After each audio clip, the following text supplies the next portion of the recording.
Siapa nama? Iya, Pak. Iya. Kedua ya. Kau kedua.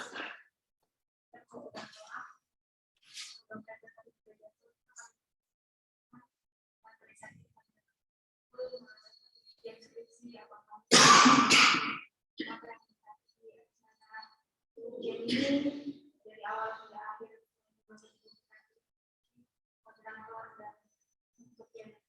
Yesus kami berdoa dan bersyukur.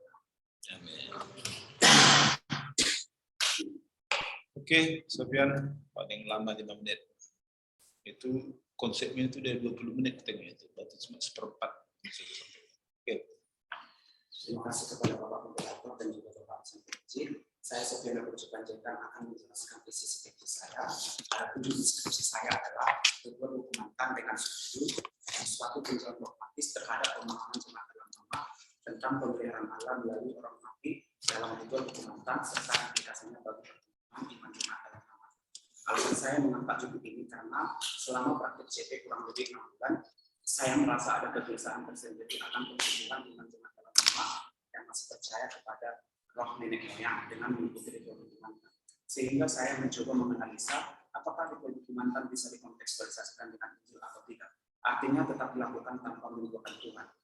Karena menurut saya ada nilai-nilai positif yang terdapat dalam ritual dokumentan yang sesuai dengan iman Kristen. Sehingga memang penulisan skripsi ini bertujuan untuk menerangi tradisi ritual dokumentan yang ada di sebuah dalam nama dengan Injil tanpa menghilangkan tradisi tersebut, melainkan memberikan pemahaman baru akan esensi dari ritual tersebut, sehingga jemaat dalam nama bisa melaksanakan ritual dokumentan tanpa adanya perkeliruan dengan iman Kristen. Yang menjadi pokok permasalahannya ialah ritual dokumentan dipercaya sebagai ritual pengobatan terhadap segala penyakit. Ritual ini dipimpin oleh dukun. Ritual dokumentan sudah ada sejak zaman nenek moyang. Bersamaan dengan endemi yang sering terjadi, letak geografis yang jauh dari pemukiman, tenaga medis yang tidak ada membuat masyarakat dalam nama mengikuti ritual dokumentan untuk meminta kesembuhan dari roh nenek moyang. Jadi dalam pelaksanaan ritual dokumentan, jemaat maupun masyarakat dalam nama akan memanggil roh nenek moyang untuk meminta kesembuhan. Dan mereka percaya roh nenek moyang bisa memberikan kesembuhan dan memelihara kehidupan mereka. Dalam penelitian skripsi ini, saya menggunakan metode kuantitatif, yaitu dengan menyebar angket kepada jemaat dalam nama. Adapun jumlah populasi jemaat dalam nama sebanyak 99 orang. Kategori balita dan anak sebanyak 47, kemudian kategori dewasa dan orang tua sebanyak 52. Dalam penelitian ini saya berfokus pada kategori dewasa dan orang tua, sehingga dari jumlah 52 saya mengambil sampel sebanyak 40 orang. Adapun yang menjadi rumusan masalah dalam penelitian ini adalah yang pertama, bagaimana pemahaman jemaat dalam nama tentang ritual dokumentan.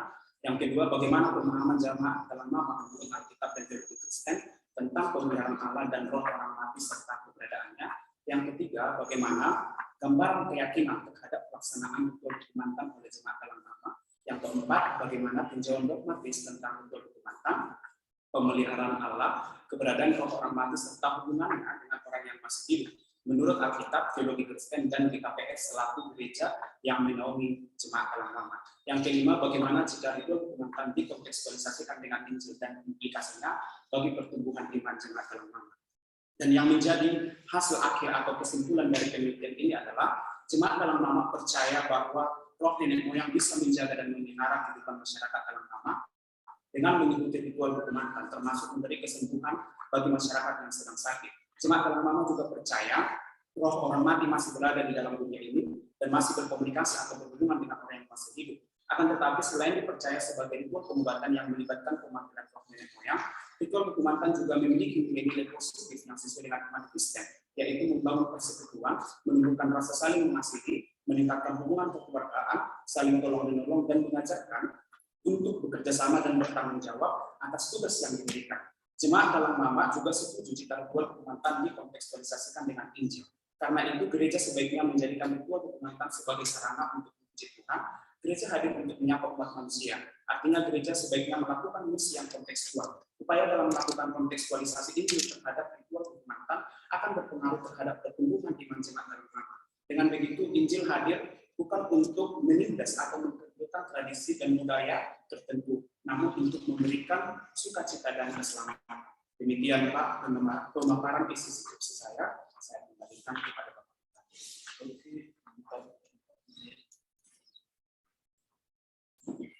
kata yang 10:58 sampai 11:00. Sudah Pak. Terima kasih Pak Moderator. Penguji 2 juga sudah hadir. Selamat buat Sofian yang akan mulai ujian ya. Menjalani ujian PTI ritual berkumanta, suatu tinjauan dogmatis terhadap pemahaman cara memaham tentang pemenuhan Allah melalui roh orang mati dalam ritual berkumanta serta implikasi bagi kedua.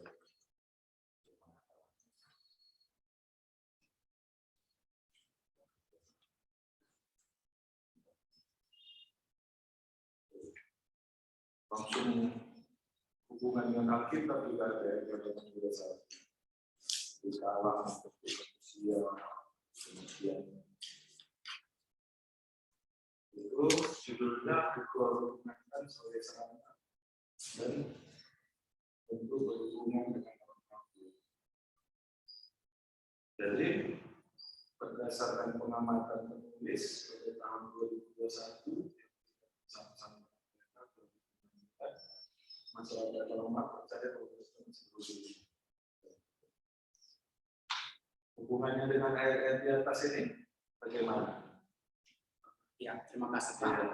Jadi kenapa saya di sini mencantumkan ayat Alkitab? Di sini saya hendak mengatakan bahwa hubungan roh orang mati dengan orang yang masih hidup tidak ada lagi. Tapi di sini masyarakat Kalang Mama, khususnya jemaat Kalang Mama, masih mempercayai bahwa mereka masih berhubungan dengan roh orang mati. Jadi sebenarnya di sini hendak menekankan melalui Biblisnya supaya kita tahu bahwa sebenarnya tidak ada lagi hubungan roh orang mati dengan roh orang yang hidup, dengan orang yang hidup ini. Berarti hipotesanya terbukti. Hipotesanya terbukti ya. Berarti bisa dikontekstualisasikan. Bisa.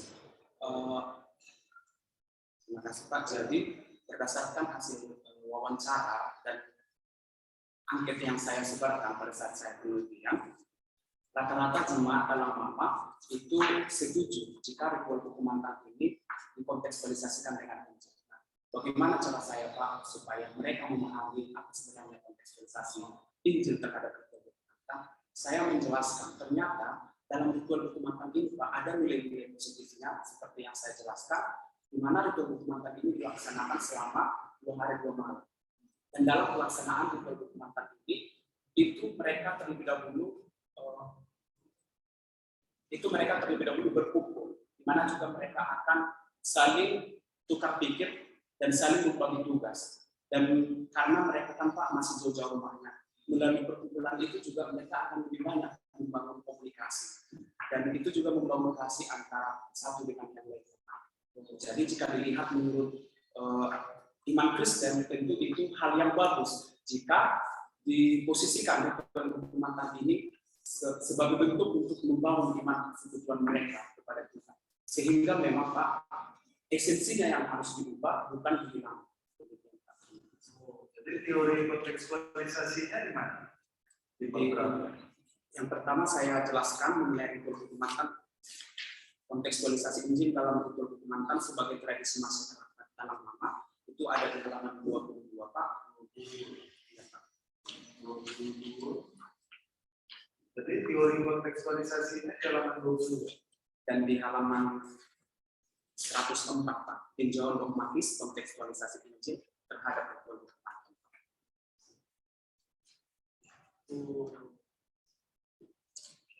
Mana teori kontekstualisasi itu Pak? Ya Pak, terima kasih Pak. Terima kasih Pak atas pertanyaannya yang sangat mendalam. Di sini dalam buku teologi kontekstualisasi, itu Matala memaknai isi dari Kejadian 1 ayat 28 sampai 30 dengan istilah mata budaya. Itu Matala itu di halaman 23 paragraf yang pertama Pak.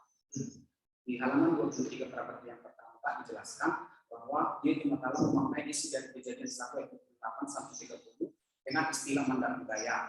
Artinya Allah memberikan kewenangan bagi manusia untuk berbudaya, memenuhi dan menguasai dunia ini. Orang Kristen bertanggung jawab terhadap pemeliharaan dan kelestarian konteks hidupnya sebagai tanggung jawab menuju puncak di mana segala sesuatu akan dijadikan baru.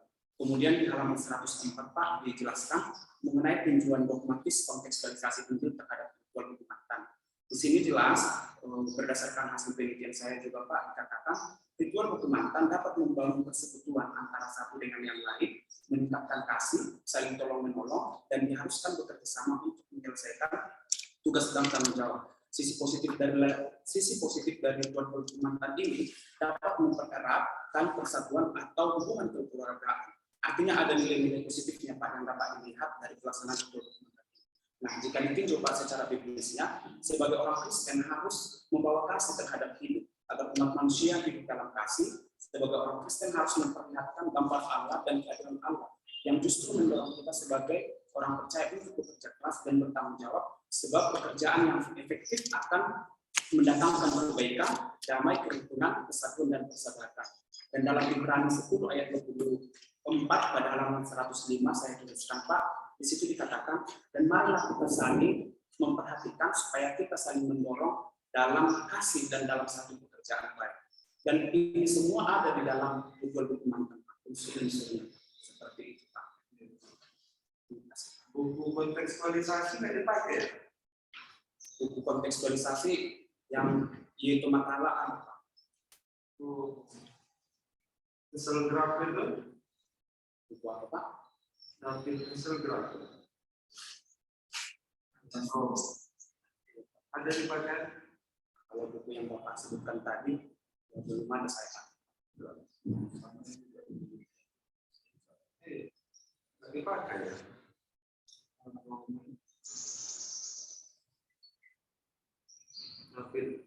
David saya pakai Pak di David J. Hasselgraf dan Platform itu cetakan kaki 38. Saya pakai.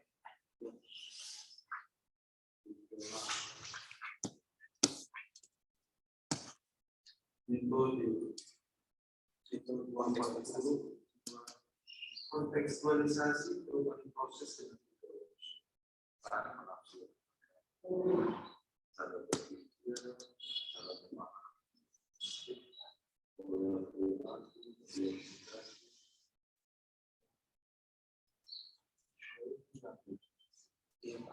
lalu selain Richard Niebuhr ada lagi saya memakai Dedi Kurnia Siap Komunikasi Lintas Budaya. itu siapa? Dedi Kurnia. Buku baru ya? Ini terbit pada tahun 2016 yang saya pakai. Jadi buku mantannya ini diubah tata caranya atau dibiarkan aja begitu tapi roh orang mati diganti dengan roh kudus atau gimana? Terima kasih Pak atas pertanyaannya yang sangat mendalam. Jadi sebenarnya dalam pemahaman saya terhadap skripsi saya ini Pak, ritual keumatan ini tidak dihilangkan. Karena mengapa Pak? Saya merasa dan melihat ritual keumatan ini sangat bagus untuk masuk ke firman Tuhan. Jadi seperti yang saya jelaskan Pak, ada nilai-nilai positif yang sangat banyak dalam ritual keumatan ini. Seperti membangun persekutuan, membangun kasih, dan membangun ibadah. Kalau kita melihat tata laksana yang saya jelaskan dalam skripsi saya Pak, tata laksana pelaksanaan ritual keumatan ini dipimpin terdiri dari nyanyian, tarian, dan doa. Hanya saja memang doa kepada Allah. Kalau kita lihat Pak dalam ibadah Kristen, unsur ibadah Kristen juga ada nyanyian, doa seperti ini Pak. Dan bahkan juga ada kalanya memakai tarian ketika masuk ke ibadah. Jadi ada nilai-nilai positif dalam hal ini. Jadi Pak tujuannya alangkah lebih bagusnya jika ritual keumatan ini ternyata dikontekstualisasikan dengan Injil. Karena ketika kita mengkontekstualisasikan ritual keumatan dengan Injil tanpa menghilangkannya, maka jemaat lama-lama akan merasa bahwa tradisi mereka dihargai. Nah, apa yang diubah Pak? Pemahaman tentang esensinya Pak. Yang awalnya mereka menganggap atau memanggil roh nenek ketika melakukan ritual keumatan selama 2 hari 2 malam, tapi itu semua diganti esensinya menjadi bentuk ibadah kepada Tuhan tanpa menghilangkan unsur-unsur dalam pelaksanaan ritual Jumatan, Pak. Seperti nyanyian, tarian, dan doa. Hanya saja disampaikan semuanya kepada Tuhan.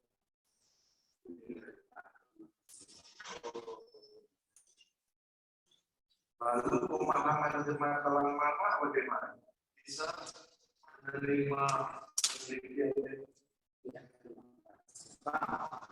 Pertanyaannya, jadi berdasarkan mereka dari 40 jemaat yang saya teliti, 30 sekian mereka setuju Pak bahwa ritual Bukimantang ini dikontekstualisasikan dengan ini. Ketika saya menyebar angket kepada jemaat Talang Mama, awalnya mereka bingungan Pak. Awalnya mereka bingung apa maksudnya. Lalu perlahan saya jelaskan. Di sana saya memanggil orang itu dengan sebutan Oma dan Bapak.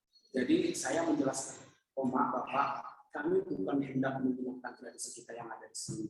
Tapi kami hendak melihat kita sebagai orang yang sudah percaya, alangkah lebih baiknya Oma, Bapak, kalau ritual ini diterangi Injil tanpa dihilangkan. Artinya orang Oma sama Bapak tetap melakukan ritual Bukimantang, hanya saja orang Oma sama Bapak yang awalnya memanggil roh nenek moyang itu semua menjadi ibadah kepada Tuhan tanpa menghilangkan unsur-unsur yang ada dalam ritual ini. Saya katakan demikian Pak. Seperti nyanyian, doa dan tarian tadi. Dan mereka rata-rata mengatakan bahwa ternyata itu bagus karena mereka juga setuju sebagai orang Kristen alangkah lebih baiknya memang mereka hanya percaya kepada satu Tuhan yaitu Yesus Kristus. Sama-sama untuk menyembuhkan berbagai penyakit. Sama-sama untuk menyembuhkan berbagai penyakit, kontekstualisasinya. Ya, terima kasih Pak. Di sini saya jelaskan di halaman 92. Halaman 90. Tinjauan dogmatis yang pertama mengenai pengobatan itu Pak. Ini kan ritual Bukimantang dipahami sebagai ritual pengobatan terhadap berbagai penyakit. Di sini kita hendak melihat bahwa ritual Bukimantang itu bisa kita lakukan sebagai bentuk ibadah, bukan hanya bernyanyi dan mengucap syukur kepada Tuhan, tetapi juga kita bisa meminta kesembuhan melalui ibadah itu, yaitu dengan meminta hanya kepada Tuhan. Begitu Pak. Bagaimana itu jadinya tata ibadah? Tata ibadahnya Pak. Untuk tata ibadahnya Pak, karena jemaat Talang Mama kan Pak masih jemaat yang bisa dikatakan masih baru dan mereka belum terlalu paham bagaimana sebenarnya tata ibadahnya Pak. Hanya saja memang ketika saya berdiskusi dengan pendeta Freddy Pak, pendeta Freddy Purba mengatakan tidak masalah jika ritual Bukimantang dalam ibadah misalnya sekali sebulan dilakukan ibadah Bukimantang ini dan versi hanya menyanyikan beberapa lagu pujian dan di situ nanti akan diadakan jam doa. Ada disebut di sini. Di dalam skripsi memang belum ada saya masukkan. Jadi kontekstualisasinya sampai ke pemahaman. Kontekstualisasinya sampai kepada tahap pemahaman bagaimana mereka memahami Pak. Untuk praktisnya enggak. Untuk praktisnya di tinjauan saya jelaskan. Coba.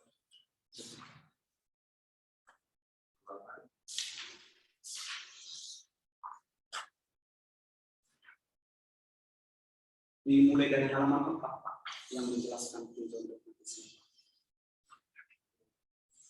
Ya, maksudnya nggak ada usulan seperti inilah kira-kira tata ibadah kita masukkan kontekstualisasi ritual Bukimantang. Baik Pak, terima kasih. Untuk tata ibadahnya memang bagaimana konsepnya memang belum ada di skripsi saya ini Pak. Hanya saja memang hanya ditekankan bahwa bagaimana jika ritual Bukimantang ini dijadikan sebagai ibadah kepada Tuhan, bentuk penyembahan kepada Tuhan. Masih sampai ke hati. Karena ini kan judulnya ritual. Ritual berarti kalau pertanyaannya ya kita masukkan ibadah kepada Tuhan Allah Tritunggal. Mana contoh ritualnya? Apa tata acara? Ada? Ada tata acara. Ini tahap-tahap sesuai pemahaman. Terima kasih Pak atas penjelasannya. Untuk tata caranya Pak, tata cara bagaimana pelaksanaan ibadahnya memang belum sampai ke tahap itu Pak. Hanya saja dalam skripsi saya seperti yang saya katakan tadi, Pak, ini masih menawarkan apakah tinggal lebih bagus jika ritual hukuman ini kontekstualisasikan sebagai bentuk ibadah kepada Tuhan. Alasan saya memang Pak belum memasukkan tata ibadahnya di sini karena seperti yang saya katakan Pak, mereka masih jemaat mula-mula bisa dikatakan seperti itu kan Pak, belum mandiri. Jadi ketika nanti mereka sudah mau ini dikontekstualisasikan Pak, jadi artinya nanti pelayan di situ dalam sendiri yang akan membuat bagaimana konsep tata pelaksanaan ibadah di sana. Artinya untuk proses Pak, artinya tahap demi tahap. Ketika mereka sudah mau dikontekstualisasikan, maka pelayan yang ada di sana nanti yang akan bergumul berinisiatif bagaimana nanti tata ibadah yang aman. Ritual hukuman menurut jemaat menurut masyarakat Talang Mama kan ada urutan acaranya. Ada yang cocok dengan tata ibadah GKPS atau GKPA atau gereja? Ada yang mirip? Untuk dalam tata pelaksanaannya Pak, saya jelaskan juga di skripsi saya, itu di awal mereka akan rapat terlebih dahulu, menentukan siapa yang akan menjadi pemimpin. Lalu setelah itu merapatkan di rumah siapa akan dilaksanakan ritual ini. Setelah itu Pak, mereka akan bekerja sama gotong royong untuk mempersiapkan segala bahan atau media yang berhubungan dengan ritual ini selama 2 hari 2 malam prosesnya. Dan dalam pelaksanaan ritual hukuman itu dimulai dari doa. Kemudian siap doa, mereka akan yang memimpin ritual hukuman akan bernyanyi sambil menari-nari dan akan diiringi dengan musik, kalau di sana namanya musik katobu dan musik gendang. Beberapa pemuda akan memainkan musik itu dan yang memimpin itu akan menari. Jadi dari situ saya melihat, jika kita melihat unsur-unsur ibadah dalam gereja, terkhususnya saya di KPA sendiri yang ada di KPA, tentu memang setiap ibadah pasti juga ada unsur doanya dan nyanyiannya dan memuji Tuhan. Jadi menurut saya Pak, jika ditanyakan pendapat saya bagaimana tata pelaksanaannya ke depannya nanti, alangkah baiknya memang seperti itu, unsur-unsur yang ada di dalam gereja. Mulai dari nyanyian, doa. Ada yang sejajar dengan unsur-unsur ritual, kan judulnya ritual. Ada cocok dengan ritual di gereja itu? Unsur-unsurnya Pak. Iya, kalau itu ibadah lah kita sebut. Terima kasih Pak atas pertanyaan. Yang persembahan ada. Pak, kalau persembahan mereka tidak mengadakan persembahan dalam artian kolektif, tapi mereka hanya berdoa, bernyanyi, dan menari seperti itu Pak. Itulah yang mereka lakukan. Dan mereka sangat bergembira ketika mengikuti ritual itu Pak. Karena di mana mereka dalam jarak yang bisa dikatakan belum terlalu banyak yang dekat. Ketika ada ritual ini, mereka juga bisa bersekutu. Jadi memang ketika ada ritual ini, mereka sangat antusias Pak. Jadi saya rasa nyanyian dan doa itu bisa dilihat atau dikontekstualisasikan dengan ibadah Kristen yang kita lakukan seperti biasanya. Hanya saja memang supaya mempermudah harus seperti nyanyiannya harus dibahasakan dengan bahasa Talang Mama seperti itu. Mulai bahasa mereka. Bahasa Talang Mama sebenarnya mereka kesehariannya tidak jauh berbeda dengan bahasa Indonesia Melayu. Hanya saja kadang-kadang mereka menggunakan bahasa asli Talang Mama.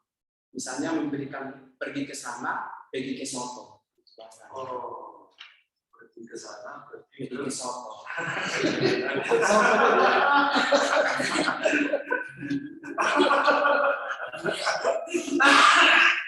baik.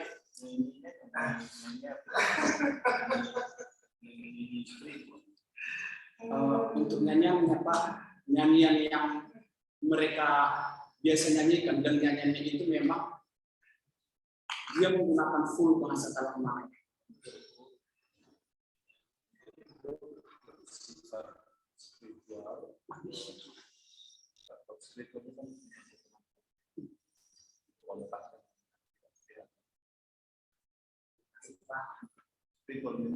Jadi nyanyiannya bersifat spiritual.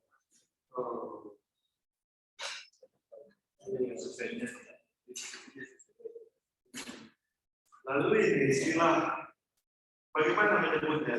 Bepak atau bepak langit omat tanah. Nah itu apa itu? Ya, terima kasih Pak atas pertanyaan yang Diulang-ulang di sini. Ya. Jadi bepak langit omat tanah itu Pak sebenarnya itulah roh yang tertinggi yang mereka pahami, yang mereka percaya. Mereka percaya bepak langit inilah pencipta langit dan bepak omat inilah Pak yang mereka percaya sebagai pencipta bumi dan seluruh isinya. Dan bepak omat langit inilah yang mereka percayai yang menyediakan segala kebutuhan. Itulah bepak langit omat tanah. Saya lihat tulisannya pernah apa ya, termasuk rapi. Apakah Sofian memang menikmati penelitian ini? Menikmati maksudnya senang. Kadang-kadang kita nulis kan nggak senang. Karena judul yang dikasih, kita kasih judul, masalah di judul yang lain. Jadi nggak senang kita tulis ini apakah menikmati penelitian ini?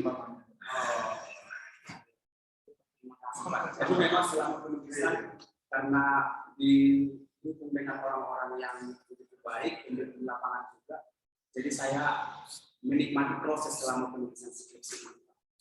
Menurut Sofian, ini skripsi ini dogmatika atau misiologi atau apa?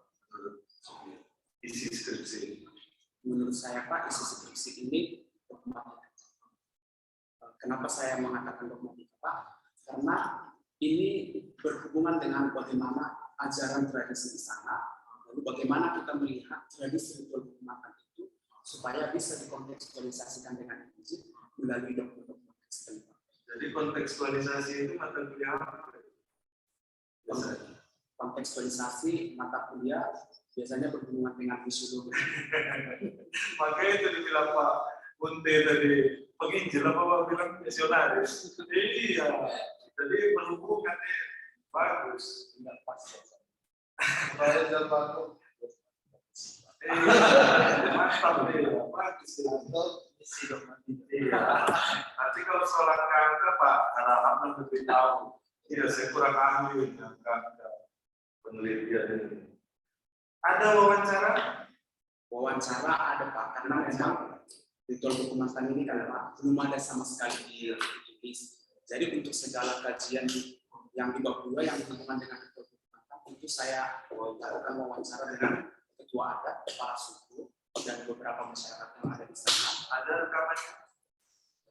Tahu usah diputar, ada apa? Oh ada. Jangan disebut ada simpan dulu. Ya, tiap ini. Ya. Selain rekaman ada? Selain Ngobrol pertama bersama ada di lampiran Pak. mana? Kepala suku. Setelah angket Ini baju putih semua. Yang baju putih yang mana dukunnya? Oh ini masih. Aku pikir untuk mantan saya. Nah, nggak ada di sini. Oh, nggak ada. untuk foto penuh yang menyebar angket ada Pak. Ada. Ya, maksudnya acara mantan dari luar. Ada fotonya. Terima kasih Pak. Jadi memang ini kan tradisi mereka yang sangat sensitif menurut mereka. Jadi ada syarat supaya kita bisa mengikuti ritual kehormatan. Yang pertama, tidak bisa membawa benda yang berhubungan dengan agama. Karena menurut mereka itu akan menghalangi roh nenek moyang kita akan ke tempat. Dan yang kedua tidak bisa didokumentasikan. Jadi bagaimana menurut Sofian?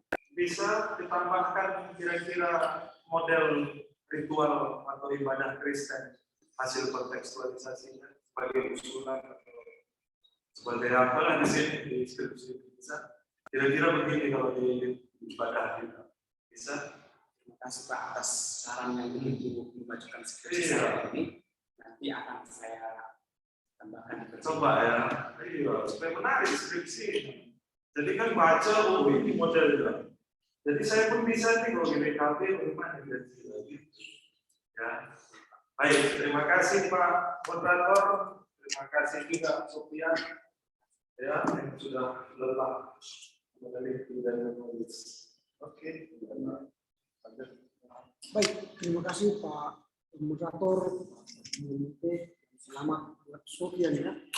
Yang sudah sampai pada tahapan ini akan skripsi sebuah karya ilmiah yang akan dipertanggungjawabkan di depan para uji. Izinkan kami memberikan masukan supaya hasil penelitian makin mantap.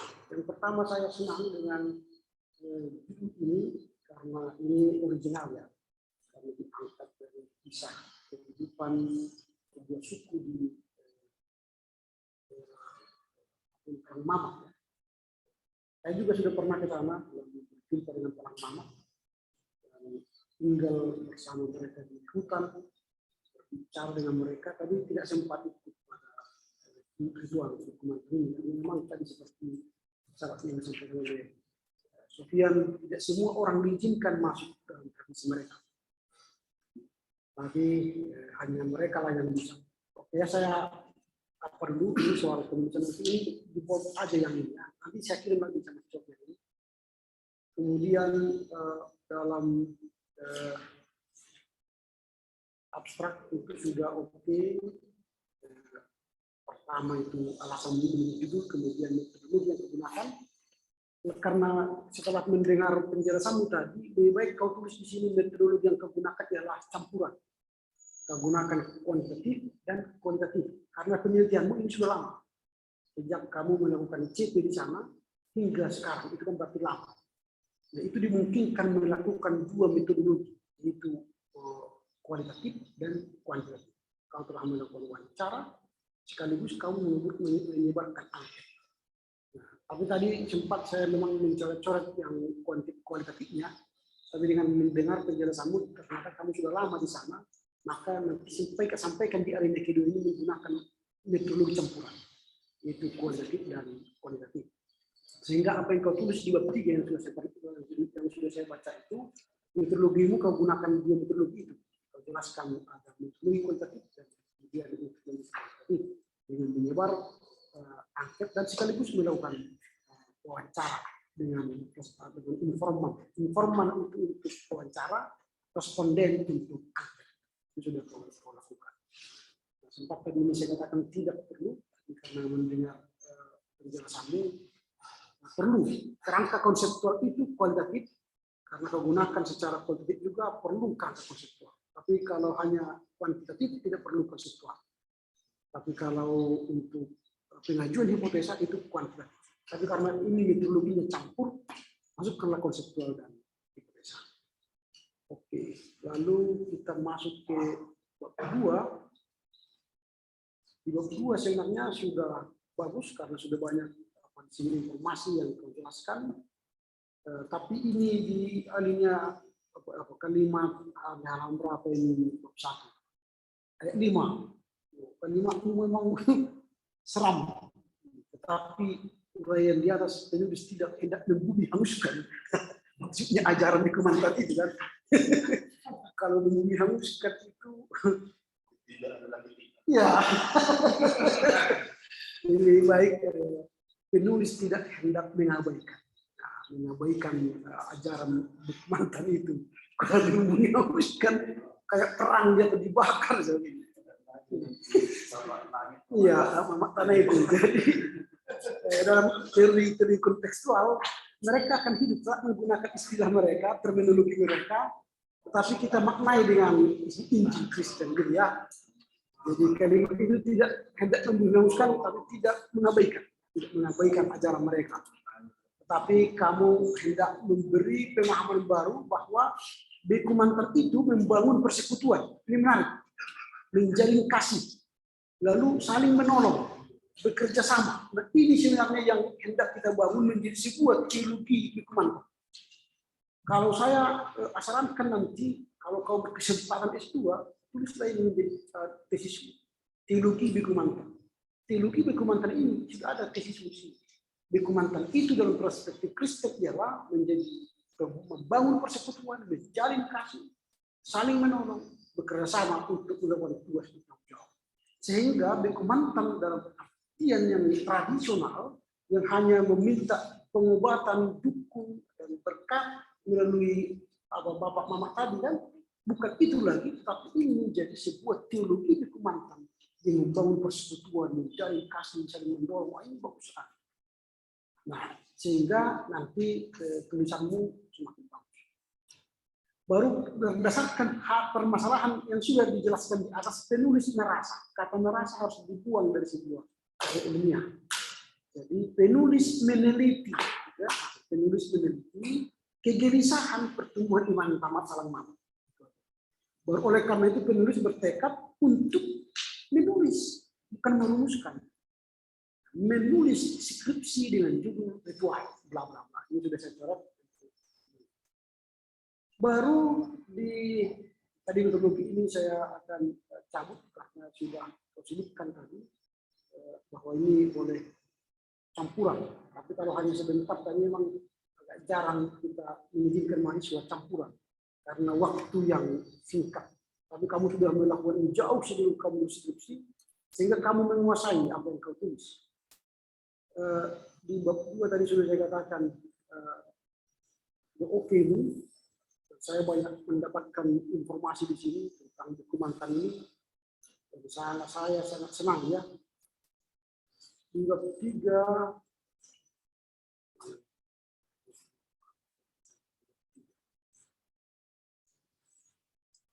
di bab 4 yang paling banyak saya temukan. Kalau bab 3-nya ada metodologi ya.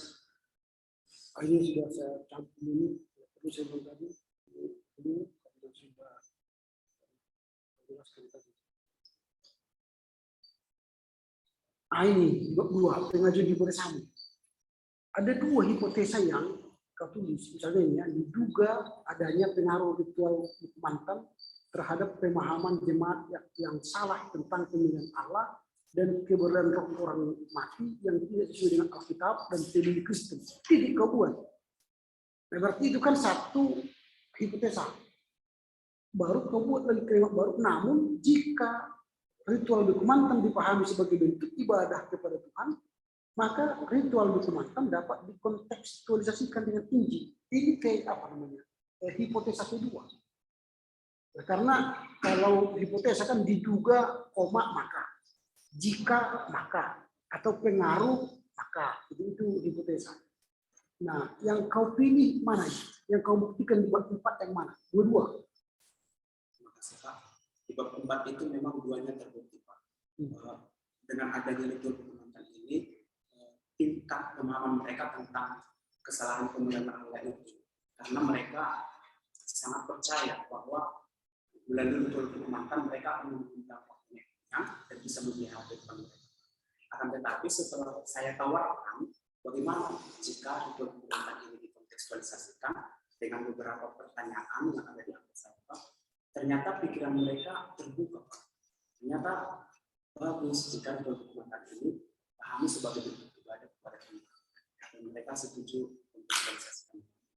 Kalau tema besar mengenai dogma, maka sebenarnya saya lebih condong jika dikatakan begini, jika ajaran beku mantan, dogmanya, karena ini kan dogma, bukan ritualnya yang lebih kausul, kan? Dogmanya kan ajaran beku mantannya itu. Jika dogma beku mantan dipahami sebagai bentuk ibadah atau pemujaan kepada Tuhan, bukan lagi kepada mama, bapak mama tadi, maka ajaran beku mantan, ajaran itu ya, dapat dikontekstualisasikan dengan Injil. Ajaran itu jadi bukan ritual.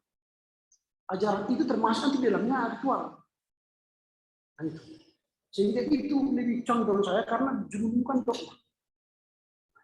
Itu kau buktikan, dan kau buktikan di bab 4. Nah kalau itu judulnya nanti saya sangat senang kalau itu judulnya, karena di bab 4 nanti, di bab 4-mu ya, saya coba 4 lah langsung ya. Di bab 4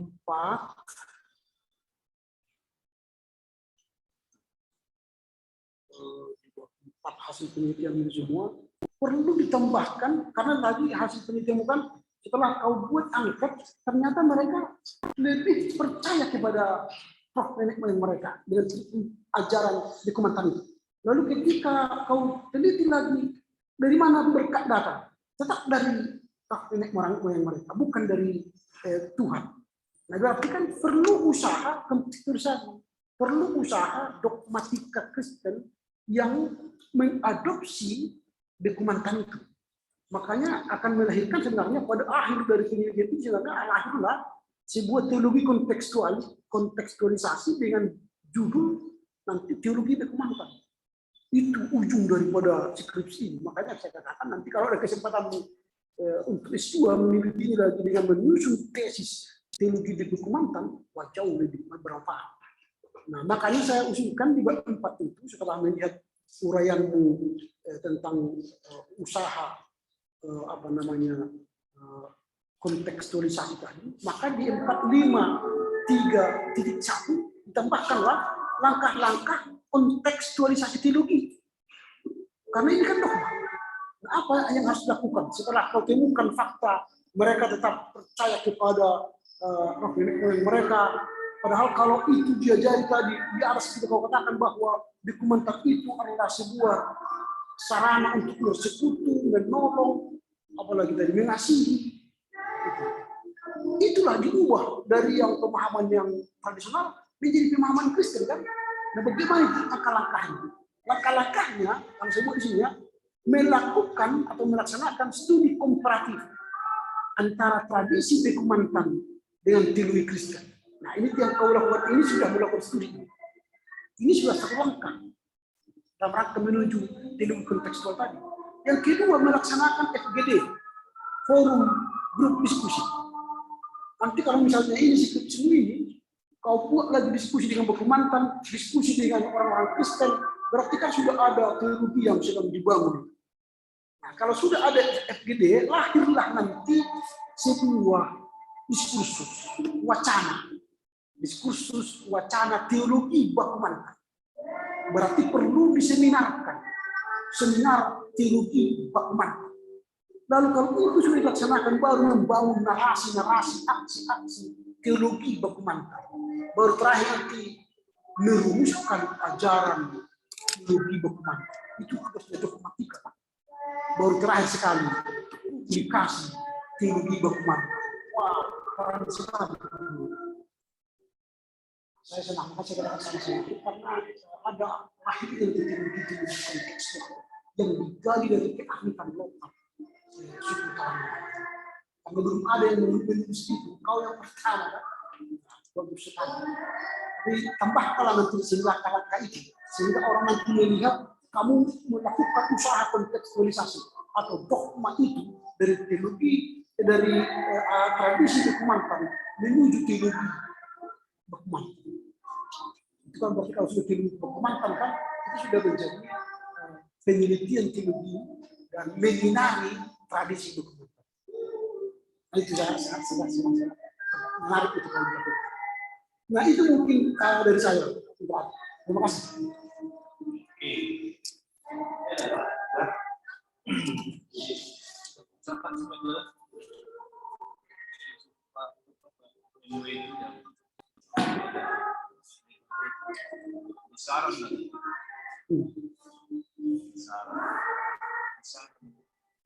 Seperti yang kedua tadi.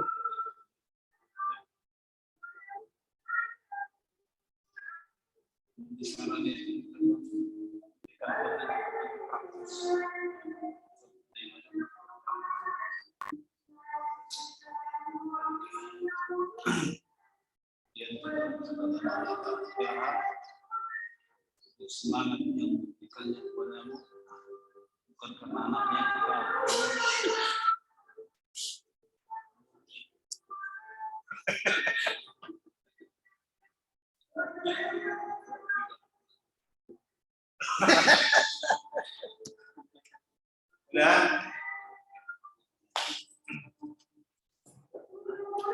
Terima kasih Tuhan Yesus.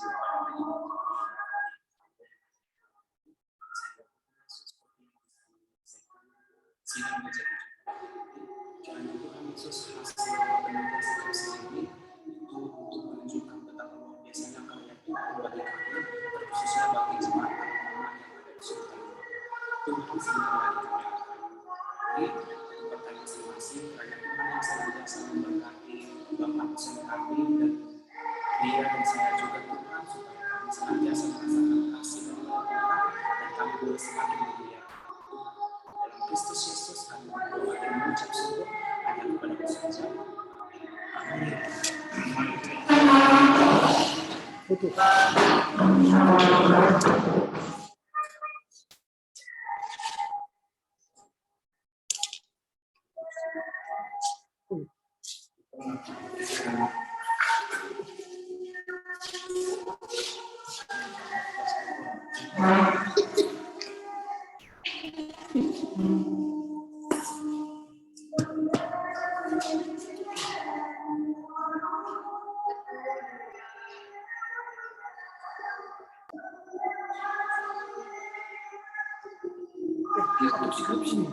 Ulang dulu.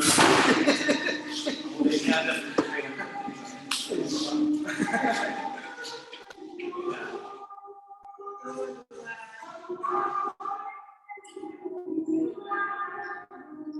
Oke, mantap.